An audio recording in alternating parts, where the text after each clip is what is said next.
All right, hello, welcome everyone. On behalf of the Department of Educational Leadership at Fresno State, I would like to welcome you to this breakout session entitled Issues of Equity for Faculty and Students in Higher Education. My name is Dr. Roxy Yee, and I'm a faculty member in the Department of Educational Leadership and a coordinator of the Higher Education Administration and Leadership Program. I also serve as a core faculty member in the doctoral program in educational leadership. Before we begin our session, please just take a moment to ensure you have a strong connection. This goes for our presenters and our attendees. Set aside any potential distractions. If you have a ringer on your phone, make sure you're muted so whoever's speaking can be heard. And we also have a suggestion to just temporarily turn off any Wi-Fi connections on your phone, iPad, or any other devices, just to ensure that you have a wider bandwidth. Please note that this live session is being recorded. We have muted the mic for all participants, and if you have any questions or comments, please feel free to use the chat function to send me a message directly. Again, thank you for attending this session. I'm going to now introduce the titles and authors for our presentation today, and we will go in the order of our presenters who I will be announcing. So first, we have Brandi Loera-Mendiola. She will be presenting on serving student parents in higher education, an exploration of policy and practice. Then we have Cydney Caradonna. She will be presenting on the unsung heroes and exploration of how student activists engage in behaviors of leadership development.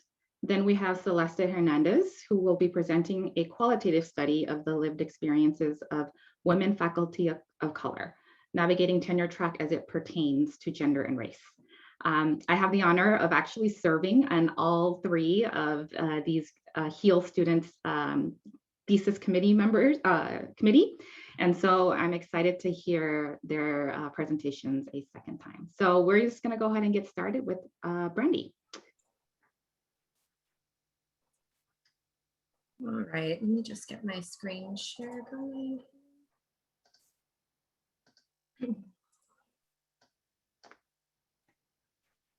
All right. All right, so thank you all for joining me today on my presentation, Serving Student Parents in Higher Education, an Exploration of Policy and Practice. My name is Brandi Loera-Mendiola, and let's go ahead and get started here. So approximately 22% of undergraduate students in the United States are student parents. Now, student parents are defined as college students who are parenting children of their own while pursuing a post-secondary degree. So typically when student parents are spoken of, it's actually parents of student parents. And this is not the focus of this research. In fact, it is just the parenting college students. So let's go ahead and move forward. So for the lit review, we have challenges experienced by student parents, particularly securing forms of financial support, where both state, local, and federal policies are not weaved in together in a way that reflects congruency and consistency amongst different policies. We also have securing childcare and managing identities. Particularly, previous literature has positioned student parent research in looking at academic roles and parental roles positioned against one another and using role conflict theory as a lens in which to view student parents. We also have student parent programs that offer some examples of what student parent support could look like, particularly Generation Hope, which provides a program with wraparound supports focusing on financial, childcare, social support, and engagement, and also multi-generational approaches. We also have Endicott College, who has recently published a toolkit for campuses to be more family-friendly and incorporating information that is relevant through the COVID-19 pandemic. Finally, we have institutional responsibility, where institutional response is lacking to support and serve student parents, while previous literature has highlighted the need for institutions to implement actionable, inclusive, equitable policies to support student parents. Institutions have failed to do so. And then also highlighting Title IX policies, which are articulated through the U.S. Department of Education, where discrimination is not allowed for pregnant and parenting persons. So why does this matter? Well, first, it's an invalidation of the student parent identity, right? This is something that student parents feel that they have to hide their parental status within academia spheres, and also some literature explores how students navigate this, where they highlight their maternal or the paternal identity outside of academia, but also highlight their academic identity in institutions of higher ed. So they separate these identities to avoid stigma and negative treatment. Also, navigating higher education without access to adequate support. So these challenges are exacerbated by other marginalized identities. Student parent issues are not separate from race, ethnic, socioeconomic, gender issues. In fact, these are all of this shows the nexus or the intersection of all of these marginalized identities. Moving on, this is a diversity, equity, and inclusion issue on campuses within higher education. Two conceptual frameworks that were utilized in my research were the multidimensional conceptual framework of servingness and HSIs. So there currently is not any model or framework of servingness for student parents. So I leveraged this one that was proposed for Hispanic serving institutions. And this influenced the structures of servingness that I analyzed. And then also the trenzas de identidades, which translates to braids of identity. This centered the blended identity of student parents, honoring both the academic and parent identity of students. So this influenced the questions I asked and informed my findings and recommendations. Why qualitative research? Well, this was to explore the multiple meanings and realities of truth told by the participants themselves. And then I also utilized a case study. So this allowed for an in-depth understanding of a social phenomenon through targeted collection of evidence. I particularly did content analysis, institutional agent experience through individual interviews, and the student parent perspective, which was captured through focus groups. The main research question that was informing my research was, how does a California State University support the blended identity of student parents? Informed by two sub-research questions. How do institutional agents create structures of servingness for student parents? And then also, what are the experiences of student parents attending a CSU? The site location was one of the 23 campuses within the CSU system. I chose the CSU particularly because the CSU system has yet to implement any system-wide initiatives to support and serve student parents. This particular institution had an enrollment of approximately 25,000 students and was also an HSI. The structures of servingness that they currently had in place were on-campus childcare, diaper distributions, a student food pantry. They had baby changing stations, pregnant persons parking, lactation facilities, and student parent resource page. Onto data collection and analysis. This occurred on 3 separate spectrums. First, content analysis, which looked at websites, announcements, proposals, articles, any internal data, and digital photographs of the campus to capture the welcomingness of student parents. Then we also have institutional agents, where I provided an online questionnaire and individual interviews with 6 participants. And then we also had student parents. I did an online questionnaire again, where 65 student parents completed, and then 8 individuals participated in student parent focus groups. Interviews with institutional agents and student parent focus groups were transcribed and coded using expected and emergent themes and organized thematically. Content analysis, everything was reviewed individually and coded using unusual, expected, and surprising themes. My main findings. The first thing was the student parent identity.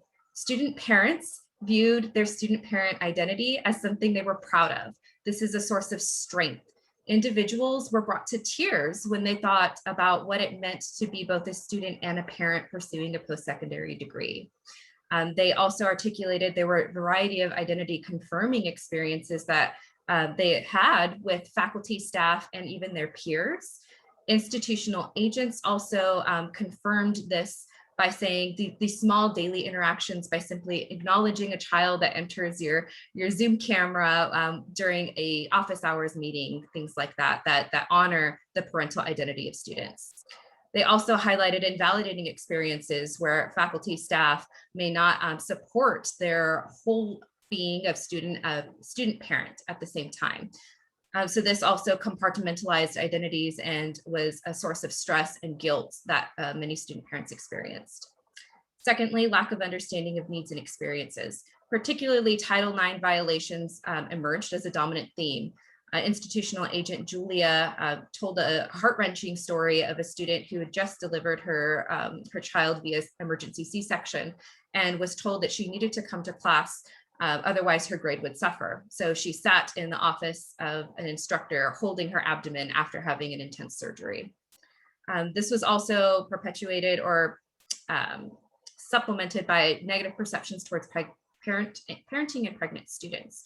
So institutional agents highlighted things that they've heard from their colleagues, things like the college is not a welfare office. Student parents have chose to be parents, so why should we have to accommodate student parents here? This was a very dominant thing, and this also led into the third finding, which was disconnected resources. So student parents and institutional agents highlighted the inconsistent dissemination of student parent resources. There is no ability to target marketing to student parents, and student parents are left by chance in finding out what are the support services that are available to them. A lot of it's word of mouth or by mere chance of walking by a support service that was on campus. This also led to the limited, sustainable, and long-term plans. The structures of servingness that were at this institution were actually spearheaded and sustained through a few institutional agents that cared enough about student parents.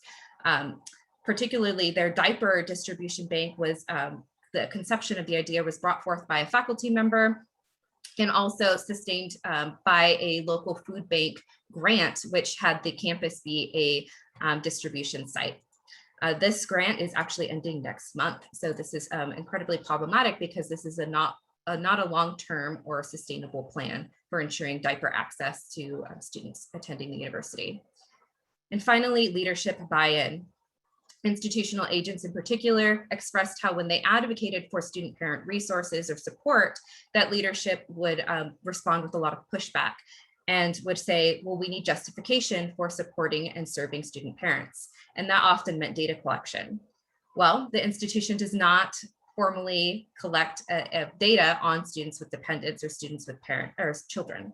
So this is a very a significant gap in being able to advocate for student parent support. So this moves towards a model of student parent servingness. A model of student parent services has not been developed, and it should try to achieve a more cohesive model that mirrors institutional structure of both academic and student affairs.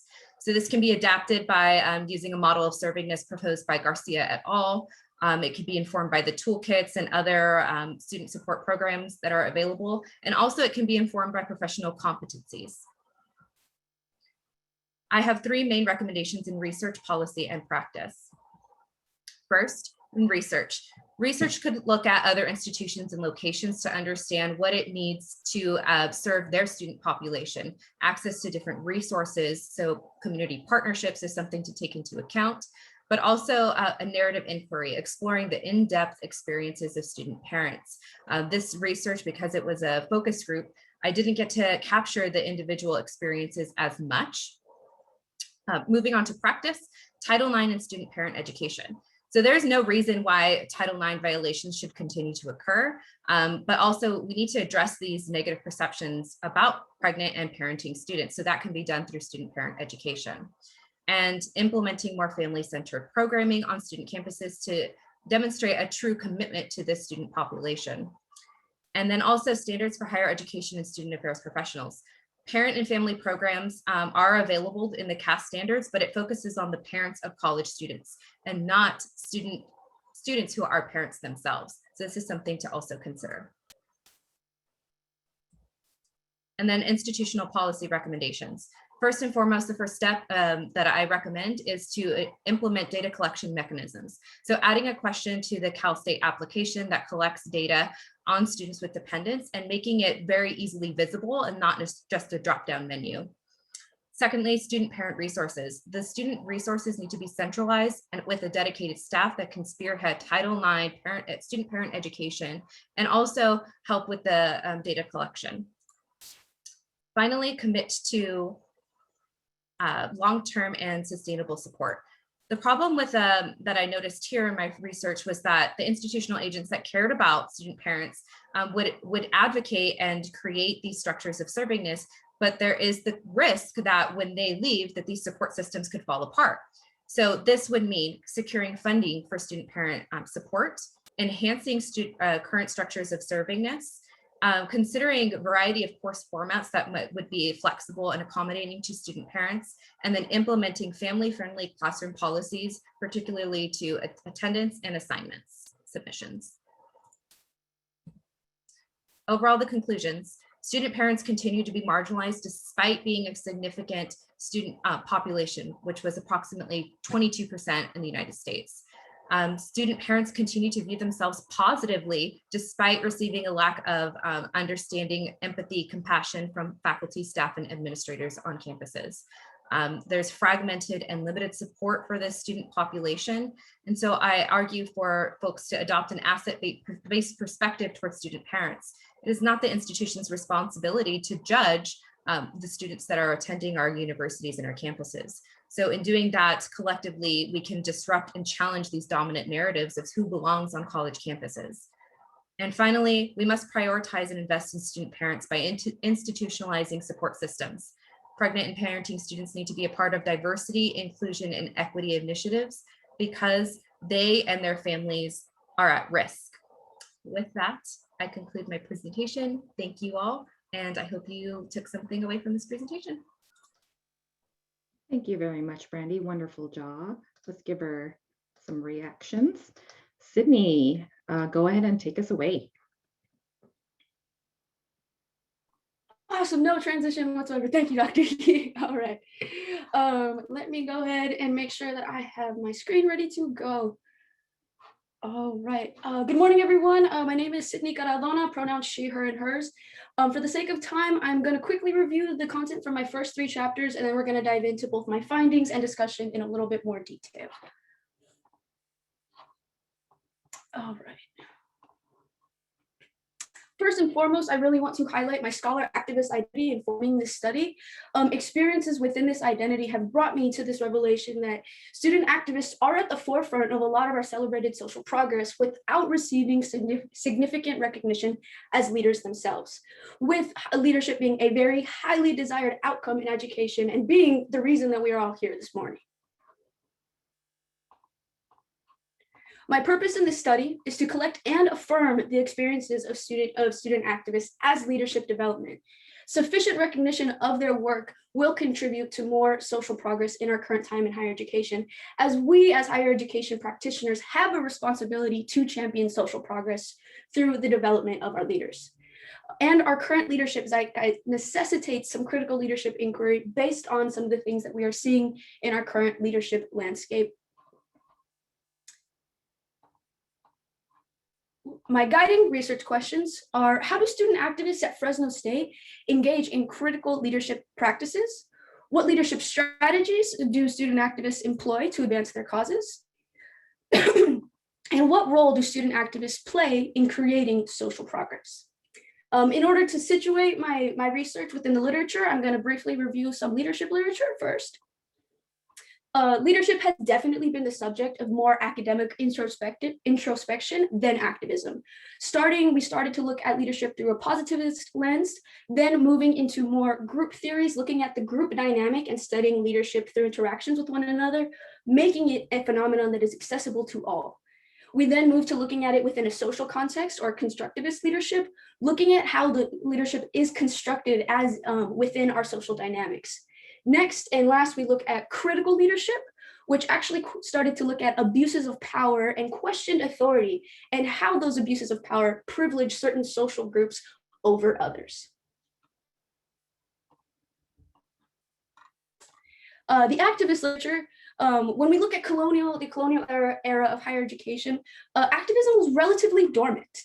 There were only white men on campuses, so they were really only advocating for amenities such as a student union or different student organizations. The 60s is what is really portrayed or referred to as ground zero as far as activism and activist literature, with the culmination of movements such as the civil rights movement and the Black Power movement. After the 60s, we see more of an activism take an international scope with things such as the divestment movement, where student activists held their institutions accountable for the hand they were playing in the apartheid taking place in South Africa. And contemporary activist literature tells us that we are still advocating around the same core set of issues that activists have been rallying around throughout the course of history, such as the Black Lives Matter movement, Dreamers, and the Me Too movement, reflecting movements of the 60s. In review of leadership and activism, whiteness was also a very emergent theme that warranted more exploration of literature. Whiteness in our current context creates this dilemma of exclusion without explicit definition. This happens because it is our norm, especially in higher education, because higher ed was created for white male citizens dating back to the colonial slave trade era. Researchers have actually tried to avoid focusing on whiteness because it has received so many resources and attention. But scholars also agree that while we need to privilege non-white perspectives, we need to continue to question whiteness. This research is meant to help define whiteness and its constructions in higher education, especially in leadership.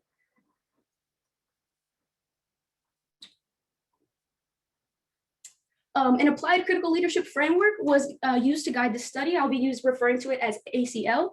It is a critical race approach to leadership with components of transformational leadership and critical pedagogy. Critical pedagogy tells us that education is inherently political and empowering, and transformational leadership tells us that leadership needs to be context specific and concerned with the holistic development for all. I employed a critical qualitative case study methodology. All of my participants were 18 or older and currently enrolled at Fresno State University at either the graduate or undergraduate level.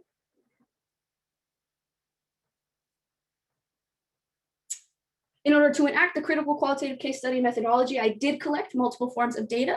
I conducted semi-structured interviews. I made journal prompts available to my participants and collected archival documents pertaining to the Fresno State University campus community and a surrounding campus. For the sake of giving a full portrayal of my participants and fully humanizing them in my research process, I'm going to give a brief narrative, one-sentence description of each of my participants so you have a very good scope as you hear about my findings. AJ Martin racially identifies as Black American, or ADOS, which stands for African Descent of Slaves, and typically organizes around voter and civic engagement. Change racially identifies as Southeast Asian and supports progressive candidates or causes, as well as those affected by the criminal justice system. Daisy racially identifies as mixed with Black, Mexican, and white, while denoting that her queer identity felt most salient to her and advocates for queer issues. Nevaeh racially identifies as Black and organizes around the Black Lives Matter movement and holding institutions accountable for racial inequities. T racially identifies as white, as a gay man, and typically organizes around environmental activism, but also around other progressive initiatives. Now we'll dive into my 4 subsequent emerging themes.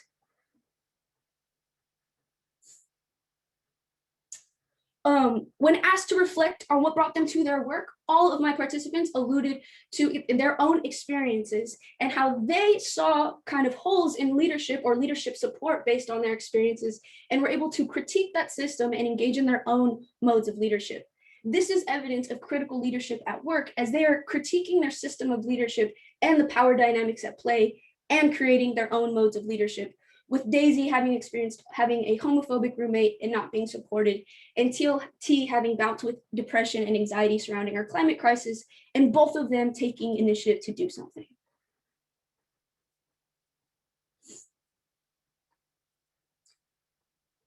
Next, we have the centralization of whiteness.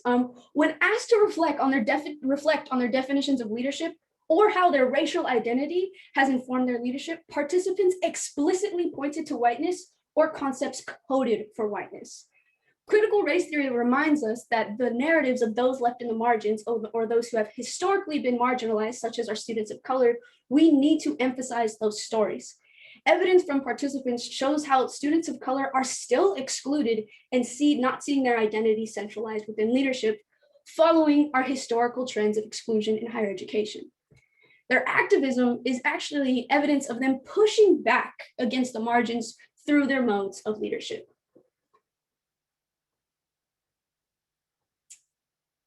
A subsequent sub-theme is this centralization breeding frustration, but that not being a barrier for long, it actually turns fuel for these student activists. I wanted to also note that the Black female participants noted higher levels of frustration, which alludes to the higher levels of dismissal that they experience, which is something that warrants more exploration as well. But we see that students have turned that frustration and built on the applied critical leadership as they're continually engaging in initiatives that are specific responses to power dynamics that are inhibiting their success.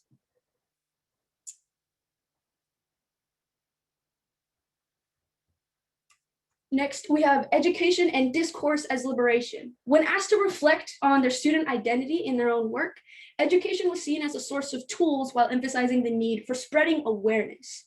They are engaging in political liberation through the spread of critical dialogue. Critical pedagogy reminds us that education is inherently political, making individuals want to make choices that affect their world. Student activists are engaging in the spread of meaningful discourse by way of spreading awareness through social media posts, face-to-face interactions, or through engaging with the institution. By using their institution, they are both catalyzing and spreading the development of a critical consciousness. And lastly, we see a culture of care. Mental health was stated as a priority by every single participant, as well as creating and engaging with a system or community of support. This is evidence of the group process of leadership, and specifically transformational leadership, which is concerned with the holistic development of all. This is evidence of them engaging in leadership and activism that has concern for overall wellness. As far as answering my research questions, students engage in critical leadership practices by pushing back against the power dynamics that are rooted in whiteness, creating their own modes of critical leadership. What leadership strategies, additional to critical leadership, they are engaging in transformational leadership and building on it. Transformational leadership is usually, literature is usually concerned with this dynamic of leaders and followers, while activists share power. And finally, what roles do they play? They organize events, they spread awareness, they lobby, they engage institutions. They do the back work for our social change and progress. Revisiting the applied critical leadership. So what? Using the applied critical leadership, it recognizes the presence of oppression and exclusion in all of our systems, and specifically in higher education, as we allude to our practice history of exclusion. Using the ACL helps to name these inequities, which can in turn help us support and affirm the diverse modes of leadership that are meant to combat these inequities, such as activism. Implications for research. When asked about institutional support, all of my participants were either humored or confused by this notion, which I think says a lot. I did have a lot of some participants share that they had even been side-eyed by administrators when advocating for some of their causes, but did speak to some very inspiring stories of faculty support. Not enough literature was reviewed as far as on institutional support, but this definitely warrants more explanation or exploration. Implications for leadership and practice. The evidence from my study shows that we are still centralizing whiteness in our leadership practices, and looking at our leadership landscape, we are in a leadership crisis, and we need to ask ourselves, what kind of leaders are we developing? Supporting student activists, evidence shows that supporting student activists supports critical and the development of critical and transformative leaders. But in order for us to do that, we need to acknowledge and dismantle our practices' origins of exclusion. Engaging in practices that disrupt the ways whiteness is centralized is critical to helping us support critical and inclusive leadership development. Implications for activists. The data collected supports the notion that we are still rallying around the same core set of issues. If you listened in on the issues that my participants are advocating for, it is an echo of what I said in my literature review. This tells us that we have systemically failed to address a lot of these issues. Um, the study's utility of the ACL also warrants more exploration as far as what other critical frameworks can be used to analyze activist behavior for the sake of our understanding of better ways to develop more critical leadership.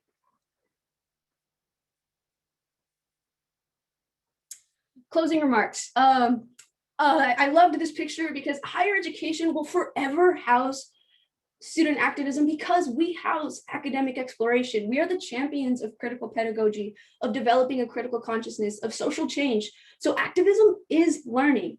And I want to quote my future doctoral advisor. She says that student activism is like a mirror.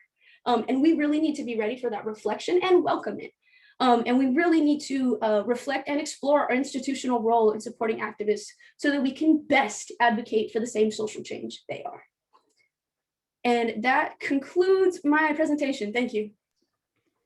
Thank you very much, Cydney. Let's give her a reaction, some applause. Thank you so much. We have our final presentation. Celeste, why don't you take us away? And then after this, we'll have some Q&A.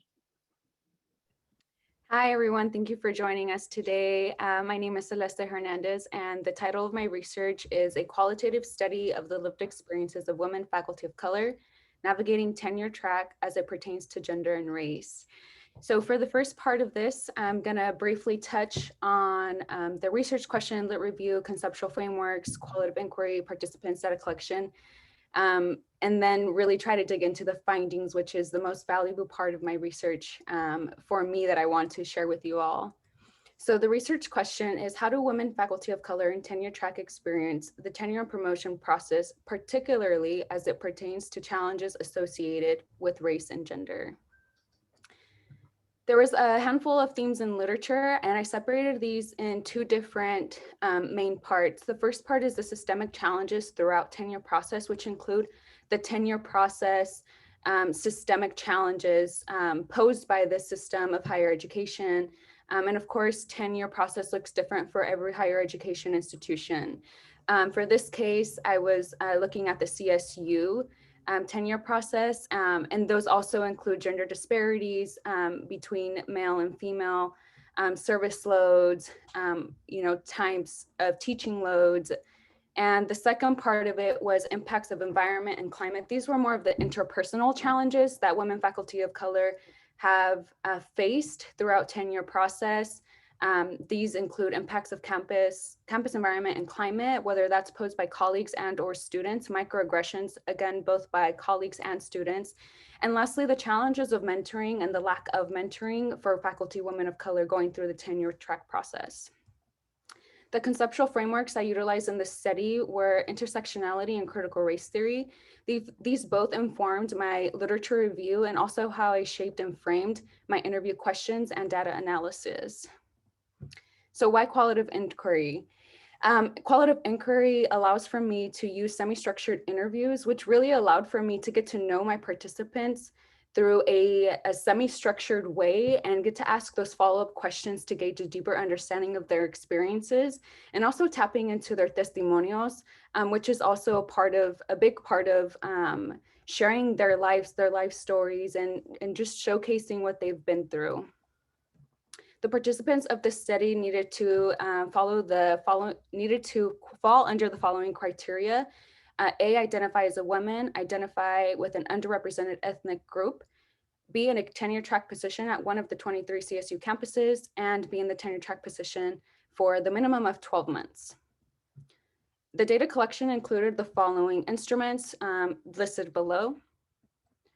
The data analysis was engaged through a demographic questionnaire review. This allowed for me to gauge a deeper understanding of who my participants were before actually interviewing them. I conducted a thematic analysis that was as a result of the interviews. I also did an interview transcription, which allowed for me to create connections between my interviews, the research focus, and the theoretical framework. After conducting that, I engaged in a deep self-discussion, which allowed for me to reflect, find themes and highlights, and again, create those deeper connections. I tried to be more intentional and focusing on the intersections, because intersectionality is a main part of my conceptual framework. So just to give you a little bit of an idea of who the participants were for this research, you'll find at the top their pseudonyms, pronouns, years at the institution, years of being faculty, their tenure track year, their ethnic identity, age group, and marital status. There were 4 participants in the study, and as you can see, everybody was of different age groups, marital status, and experience levels. So the findings of this research were really, really beautiful to me. It was really a reflection of their experiences. And I want to begin with honoring that everybody's experiences is unique, are unique, and they have been unique. And of course, that is all intersecting like who they are and the institutions they are that they are at. So the findings include challenges of assigned mentorship and tenure track, of teaching, research, and service, their reflections on tenure track and what they wish they would have known, and advice to women of color who aspire filling tenure track faculty positions. So first, the challenges of assigned mentorship and tenure track. I asked participants to define what mentorship meant to them. And before asking them this question, we had already been engaging in deeper conversation. So as you can see, each participant had a different definition for mentorship. And I wanted to follow up with them and asking them, like, how has mentorship unfolded in their experiences as in their role throughout their tenure track? Let's see. Some of these challenges, as you can see, are quoted from, these are direct quotes from the participants. The 3 participants of the 4 expressed that their assigned mentor was not a good fit. So they had negative experiences with their assigned mentor as a part of their tenure track process. Sophie states, "I've done it by myself." And Lisbeth states, "I've had a mentor assigned to me. I don't think that has been much of a mentorship relationship, so I recently requested a different mentor." Some of the challenges of teaching, research, and service include, of course, each one. The CSU teaching load is very heavy. It's a 4-to-4 load. There's no TAs available because of the nature of CSUs. Course times, specifically, I think, in Sophie's case specifically, was her being a new faculty and having a hard time finding those prime time courses and getting those prime time courses available to her, were also met by intrapersonal political challenges with her department. So some of the service challenges were high demands to serve on committees, figuring out the collaboration culture, figuring out those interpersonal politics, and also the selectivity that is required so that burnout isn't reached by being demanded to serve on so many committees. The last challenge includes the research, and research is one of those challenges that are easy to put on the back burner because of the other factors that are played into role. Research is not as accessible because of funding and time. And there was only one positive experience out of the 4 participants who stated that she was currently actually doing research. And here again are some quotes. I'd like to specifically highlight the first one.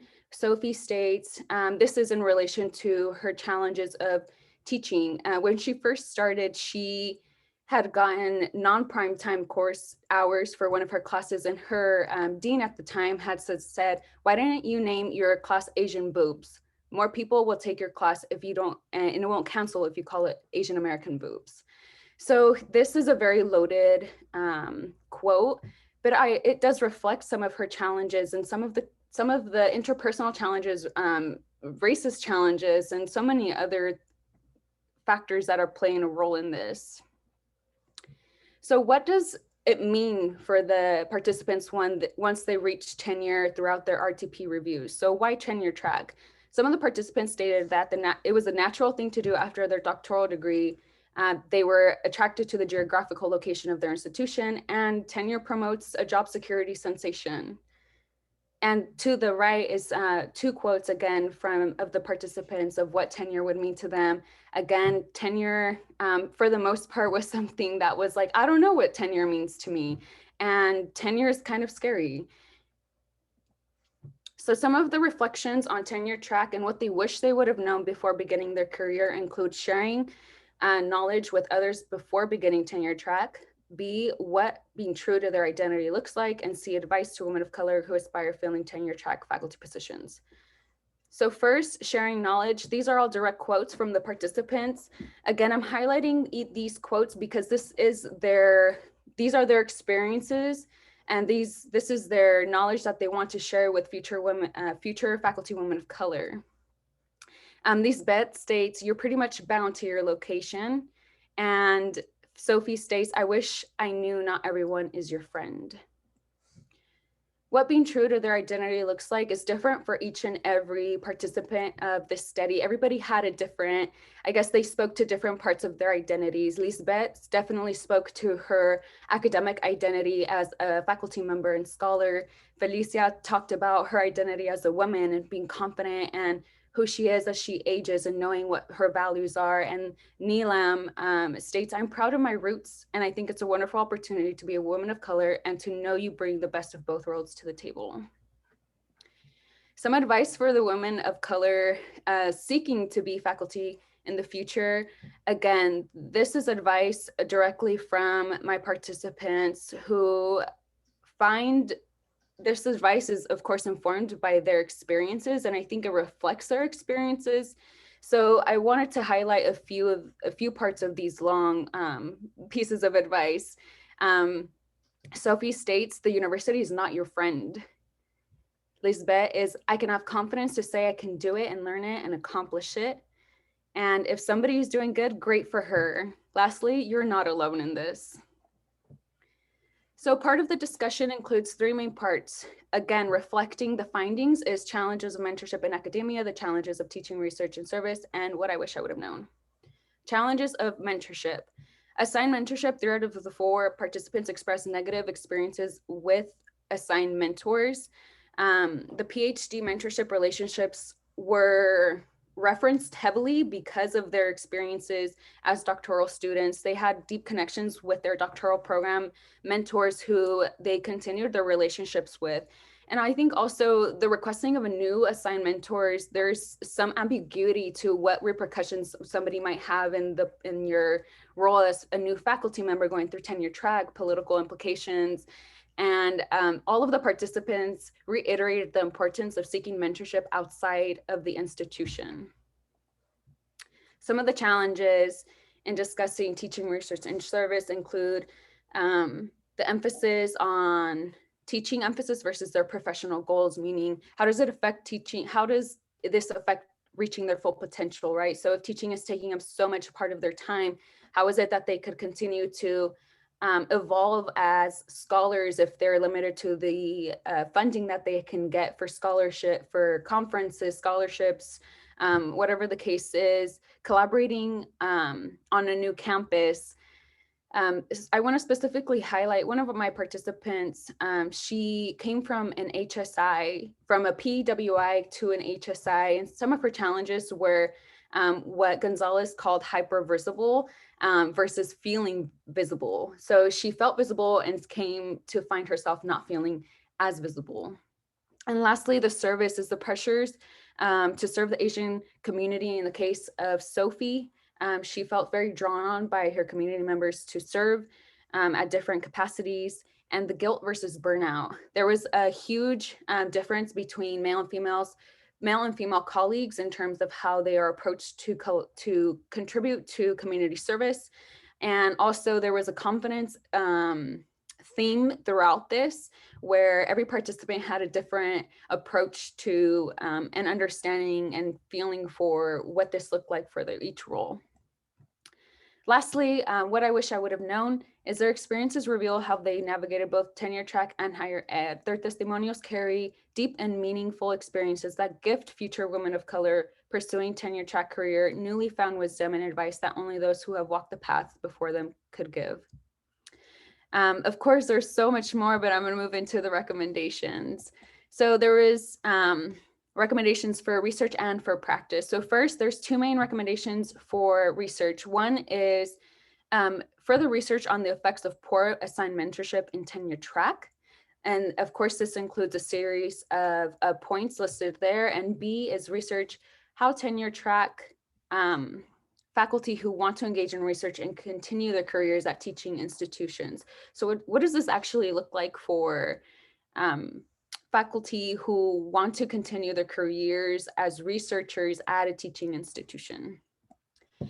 And the recommendations for practice are three. One, improve RTP mentor assignations. So what can this look like for ensuring a good match between mentors and mentees look like? Should we consider, whether power dynamics, if that's an seasoned faculty versus newer faculty, we want to consider sex, culture, identity, ethnic identity, really examining and creating an assessment culture for the RTP process, and really evaluating, are the mentors actually truly available to the mentees?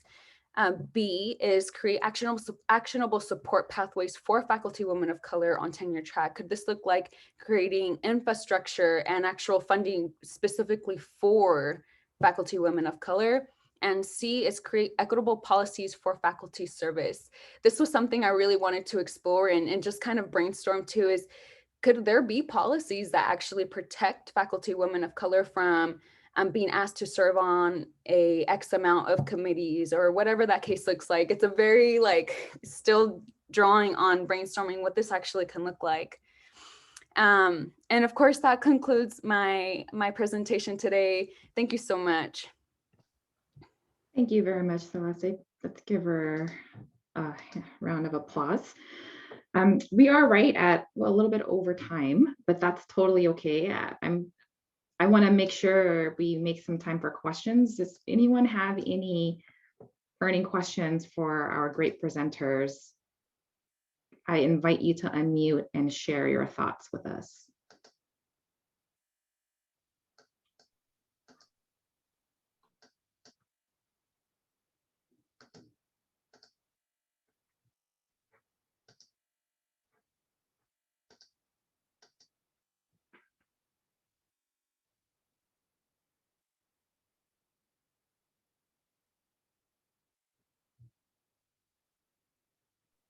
I just want to shout out the first year healers I see in here. Sorry, whoever wanted to speak, go ahead. I just want to shout out the first year healers I see in here.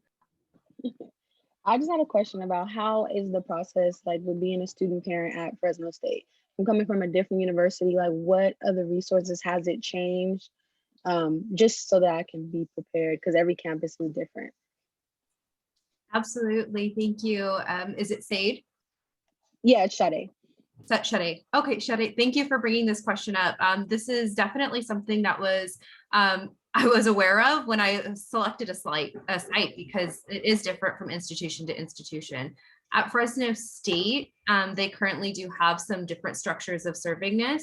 So we have diaper distribution. So if you know folks, this is a great opportunity to plug this in because our marketing is difficult to do. But if you know folks that have a child in their household that wears diapers, it doesn't even have to be your child, but if you just have a child in your household, you can go get diapers from the student cupboard. And that's something that is very unique for Fresno State. Fresno State is one of the few in the nation that has a diaper distribution source. But if you would like to know, you can send me a direct message with your email and I'll send you a lot more information of what Fresno State has as far as resources so that you can be informed of your rights as a student parent, even at your institution as well. Okay, I will do that. Thank you. And you guys all did amazing. Great presentations.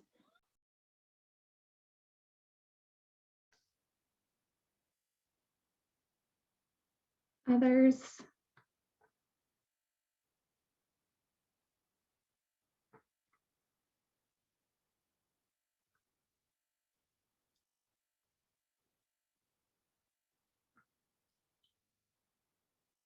I'm going to ask a question. What would you do differently in your studies? One thing, knowing what you know now.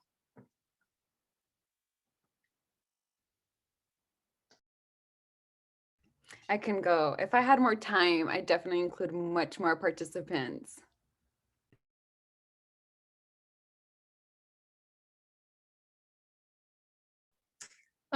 For me, that first, of course, I think I said that in my limitations in my actual chapters, but I think pertaining to the actual research, I definitely would have liked to explore the institutional role a little bit more because I think that that was like what I came up questioning more of, okay, now I know this, I have all this content and from participants, but what are we supposed to do as far as our institutional role, and what is supposed to be our institutional role? Do we formalize activism? I don't think we should, but then what do we do?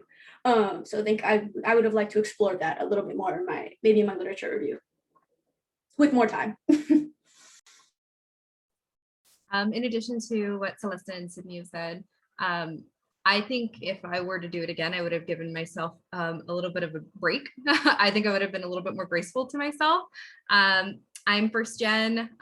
This is my first time doing any type of this research, and it's very vigorous. It's very intense, and all three of us have mentioned time. It's a very short amount of time to do all of this, and so I think I would have been a little bit more graceful with myself, a little bit more understanding, and been more intentional about creating support systems at the beginning and earlier to help sustain myself and ground myself, because my research in particular changed a lot of who I am as a person. And I think that's important to do that in collective spaces with folks that are also going through similar processes and experiences with you. Thank you so much. You have made me so proud. You've all done amazing, rigorous work in a very short amount of time. You just amaze me. And so I'm super excited to see you all move on to your next journey. I want to thank everyone for showing up. I think this is one of our most well-attended sessions. So you had a lot of support and love, Celeste, Cydney, and Brandi. Everyone, thank you for your time again. I encourage you to join our faculty lunch and learn. I actually have to hustle off to prep for my presentation. And so I hope to see some of you there at 12:30. Thank you, everyone.